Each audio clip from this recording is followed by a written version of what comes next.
People are turning to what's called quiet quitting. I don't know if this is ubiquitous across all generations, but it's a Gen Z thing.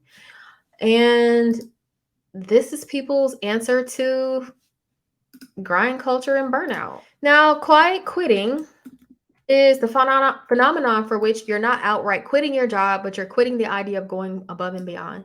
You're still performing your duties, but you're no longer subscribing to hustle culture mentality that work has to be your life. People are starting to do this. This is not an academic article. It's simply about this new phenomenon of just unsubscribing and divesting from hustle culture. There's a reason quiet quitting is resonating so widely. It's a response to a real problem, the global epidemic of stress and burnout. It was bad long before anybody had ever heard of C-19. As we know, it's only gotten worse since the pandemic began. Whether you're shrinking your lab, screaming your lungs out, or participating in quiet quitting, there has to be recourse from what we all went through. However, the idea that burnout and quiet quitting are our only options is clearly a false choice, and I like what they're posing here. The alternative to both of those is being engaged in your work without burning out and without sacrificing health and happiness. And so the shrinking of the lab, I feel, is a good example of this third alternative. I give 100% when I'm working, and these are my boundaries. That's very different from I do the bare minimum to get by. Right.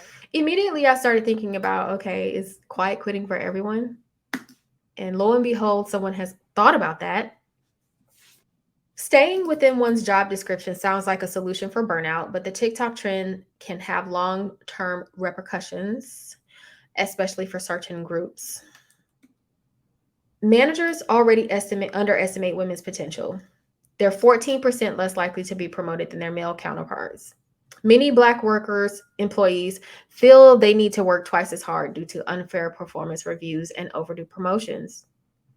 So the answer to structurally being overlooked for various workplace advances is to work harder.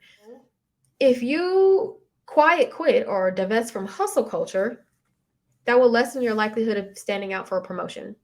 Therefore, quiet quitting can be an exacerbation of this phenomenon.